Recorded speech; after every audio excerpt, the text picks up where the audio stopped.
Hey good people, hola mi gente, MsMalcolmHughes here. Welcome back. Today we are doing Butterfly 2 by Ashley Antoinette. I have so much to say about this book. So let's get right into the review. I will tell you all a general summary of the book, what I liked about it, what I disliked about it, and whether or not I think you should read it. So, Butterfly 2, if you've been following my channel, you know been reading Ashley Antoinette books a lot. So Butterfly 2, we continue to follow Morgan on this journey of self-discovery. That's the short of it, right? But within this, she is trying to figure out who she loves, how she wants to love, who she wants to be, and to fight being in the same situation as her sister Raven. So within that, we watch her navigate a number of relationships. She's essentially juggling 3 men, all the while trying to figure out what's best for her. So, who does Morgan choose? How does she choose? The situations that come up from a lack of an inability to choose. That's what this book is about. It's about more than that. We're gonna break it down piece by piece. This is a spoiler review. Let me say that right now.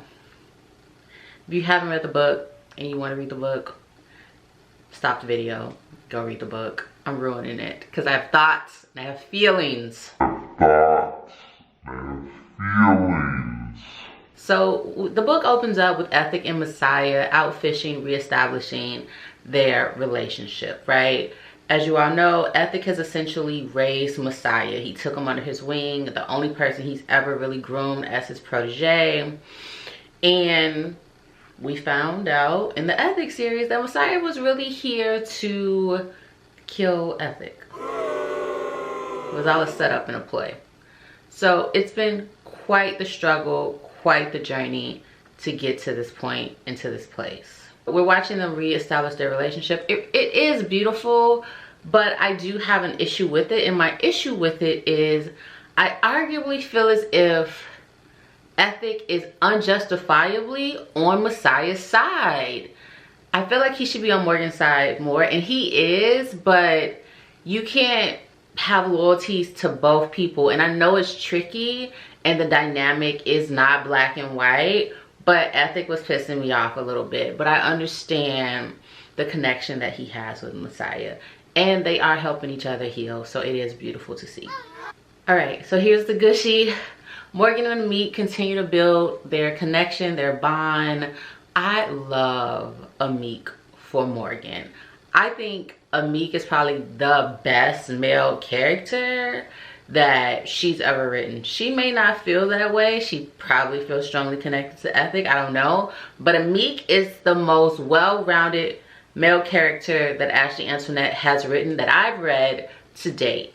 Adore Ahmeek. He is all of the things, and he's what Morgan needs, and I will continue to unpack that as we go through the review. And with Ahmeek, I can say I like the way that Ashley Antoinette writes gangsta men, and I say that because she writes them with all of their true complexities. They're not static characters. They are men with complex feelings, complex backgrounds, and they bring all of that to the table. And she writes them from a position of admiration and care. And it takes, sometimes, you know, it really takes someone who, there's a difference between writing a character and there's a difference between loving those characters and really admiring them. And it's so easy to write characters like Ahmeek, Messiah, Issa, Ethic. It's so easy to write them wrong if you don't care about them in real life, right? Like, you have to have a degree of understanding and care for the complexities of these men, and that shines through here, and it's such a pleasure to read, and I appreciate it. Now, we're talking about men that she's written. Can Bash go away? Bash is so frustrating. He's so annoying. He's so visible. You can just see the type of male that he is from the onset. You want Morgan to run because it's like, girl, what are you doing? You can't play with everybody's feelings and everybody's emotions. And Bash shows early signs of possessiveness and abusiveness, and she doesn't leave, and manipulation. And I don't like that. The more this series goes on, the less I like Bash. One thing I can say about this series, again, I don't like the way that Morgan handles Ahmeek. I understand that the situation is complex. I understand that she has a situation with Bash, and she has these strong feelings for Ahmeek, and it's complicated because Ahmeek is Messiah's one of his closest friends. But so many issues could have been alleviated if Morgan just told the truth to everyone about how she was feeling. And I know that's hard when you yourself haven't processed exactly how you feel, but so many problems come up because Morgan is teeter-tottering and going back and forth instead of doing what she feels. And I think I get frustrated with Morgan because she knows what she feels. She knows she loves Ahmeek. She knows what she feels for Ahmeek. It's clear. Even Yollipop, okay? Yara has made it clear from jump how, like, that Ahmeek is the better person. She flocks to him because he has a genuine spirit and a genuine soul. And this back and forth that Morgan is doing pisses me off because Ahmeek does not deserve it. Bash doesn't deserve the chance she's attempting to give him. She says that she feels indebted to him. She shouldn't, right? That's one thing as humans, but as women in particular, that we sometimes do and is not justifiable, is that we'll feel as if, oh, I owe this person this, they were there for me, they invested so much time, without acknowledging the fact that that was a grown man who chose to be here, who chose to show up. And when doing that, you don't owe them anything. They took the chance. There's no guarantees in this game of life, right? He made that choice. And whatever comes as a result of that, win, lose, or draw, he has to eat that. That's not on Morgan. And I wish that that's something that she understood in this moment now, instead of something that she'll eventually learn down the line. Because this could all be so much easier if she knew that lesson today. Again, some scenes, a lot of scenes here, I love the way that Ahmeek rides for Morgan. Whether it's the Moet scene, read it. Whether it is the car show scene, whether it's with Bash, whether it's with Messiah and how he stands 10 toes down on how he feels about her. He's not caring about anyone else. It's me and you. We here, right? This is us. We did this. We're choosing this. I adore Ahmeek in this book, in this Butterfly series, and he's not getting what he deserves, and I don't like that. Something else we get in this series is Arya and Issa. Who knew they would be the strongest couple? Who saw that coming? Who saw them lasting? Not me. Maybe you. But it really is beautiful to watch them grow and learn more about each other and the way that they really have this bond together. And I also like that we get introduced to Arya's brother here. We get to find out about his gangster and how he's not here for Issa even a little bit. And we realize that he's kind of like Ethic, a big boss. And I would like to know more about him. All of these family dynamics are a little toxic. It's definitely coming from a place of control and possession. And the fact that Arya's brother forces her to make a decision, that one's a hard one in life, right? Because on one hand, you're like, I want to be here for you. On the other hand, it's like, I'm watching you go down this path of destruction, of devastation. And if I stay here, I am going to end up doing something that's going to be bad for me, and it's all could be avoidable. But it's not that tricky. Well, it's not that simple, because if you really love someone and you're putting these ultimatums on them, regardless of their happiness, is that true love? So a lot to unpack here with a lot of different dynamics, whether it's Ethic and Morgan, Arya and her brother, Messiah and Morgan. It's a lot. Another dynamic that's frustrating is Blue and Messiah. Like, Messiah, be with her already. Or something. Messiah's frustrating because he's definitely gaslighting her. He manipulates her, but she lets him. So you can't even feel bad for Blue in this situation because she allows it to happen. And the thing is, Messiah doesn't know how to love, right? Messiah's love comes from a place of control, possession, anger, right? Fury. Because Messiah doesn't love himself. He has a lot of childhood trauma, resentments, anger that he hasn't processed through. So he only knows how to love from the capacity that he has. He doesn't have the capacity to love in a healthy way. So none of his relationships are healthy. None of them. But he is able to be more vulnerable with Blue. And it's enraging because it begs into question when you see him with Blue. It's like, you don't love Morgan. You think that you do, but you do not. You desire to possess and own her. It comes from a sense of control. That's mine. He loves her from his ego. And that's never healthy. Bash's mother, just get Bash's mother, get that whole family out of here, okay? There's a lot going on with them here, but get them out of here. Don't want to read about them. They're frustrating me. All right, also getting back to Messiah. Messiah is a raging tornado. When he finds out about Ahmeek and Morgan, like, he loses it, and that's his problem, right? That's what Ethic tells him. You don't know how to control your anger. You don't think before you act.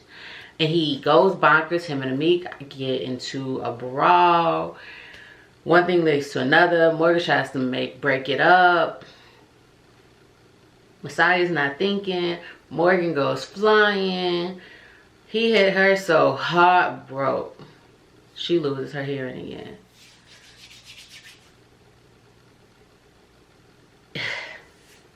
It's a lot. And so it's moments like this where I disagree with Ethic. Ethic says that, and he realizes, like, once he sees Ahmeek around him more and realizes the intimacy that him and Morgan have, he says that Messiah loves Messiah loves Morgan more, but Ahmeek loves Morgan better. And I disagree. I disagree for all the reasons that I've stated before. Messiah doesn't know how to love, so there's no way he can love her better. I appreciate the real conversations that happen here, generally speaking, between the three amigos, between Meek and Messiah. I love he approaches him like a man. We can keep it gangster, or we can be gentlemen. How you want to handle it, I'm on whatever type of time you on. And I appreciated Issa talking to Messiah like, hey, I know it's hard for you to come back and see what used to be your girl be Ahmeek's girl, but that's Ahmeek's girl, okay? And that's one thing I want Morgan to know. I know that Messiah is back, and the way he announced that he was back, and just his thoughtlessness and his selfishness, I know that it's hard because you want to, like, lean back into that, but she can't grow with Messiah. She could grow with Ahmeek, or like Ahmeek tells her, you probably need time to go be by yourself. But her heart is with Ahmeek. And this whole story could have just been different if she would just acknowledge and accept that. Obviously, it wouldn't have been a series, but it could have been a different series. Okay, we could have watched them navigate that in a different way. I will say this. Ashley Antoinette did a good job with story arcs, because I went from really liking Messiah early on in the Ethics series to not being able to stand him at this point. Ahmeek went from being non-existent to like a character. I'm like, wow, Ahmeek, okay. Who knew you had all of this to offer? Issa is someone who he's been a consistent character, and I like that. So I do like the growth. These are things I like about it. I like the style of writing, I like the storyline, I like the intensity, I like the care that's obviously gone into these characters. So I really appreciate that. What I don't like about it, I don't like the way that Morgan is handling Ahmeek. At the end of this book, oh, I couldn't stand Morgan, because get it together. I understand. We've all been young and dumb and caught in some situations and had our heart pulled in a million directions and not really knowing what to do. But being older and mature now, it's like, sis, hear me when I tell you this could all be handled differently if you handled it. If she realized who she is, the way that all of these men see who she is, baby, she could really be the queen on this chessboard, handling it the way it needs to be handled instead of it being a mess. And I know that's a lot to put on her because she's young, she's navigating it a lot, she's not really sure. She doesn't have that wisdom and knowledge yet, and these are the moments that give you that. But it's frustrating. Honestly though, I have no real qualms with the Butterfly series thus far. Book 1 and book 2, I feel as if, like I always say, you see Ashley Antoinette grow and mature as a writer. You see her pen become stronger. I think that the Butterfly series is some of her strongest writing. I think that I'm enjoying it greatly. I want Ahmeek to end up with Morgan. If those two don't end up together, I'm gonna feel a lot, and not good feelings. But yeah, no qualms. If we're basing it on my scale of read now, read when you have time, or read if you want, read it now. Read it now. The Butterfly series is giving all that you want to feel. The characters, read for Ahmeek alone, okay? But the other characters as well. Good things happening with Arya, intense things, interesting things. Issa's growth and development. Issa, you know, he seems like he's about BS, but he's a good dude. And all of them, again, people, right? What you would consider good and bad, all in one entity. So I'm really enjoying the Butterfly series, 100%, absolutely. I think I flew through this book. So definitely check it out. The books that I'm currently reading are up on the channel. I also had video recently discussing some book mail and book purchases I've gotten. So a lot of videos came out recently. Definitely check them out. That's it for me. I am MsMalcolmHughes, one who believes that books are sometimes better than people. Until the next one, please remember to give time, to be kind to each other, and to have the best day of your life on purpose. Peace. Odabo. Adios. Ciao.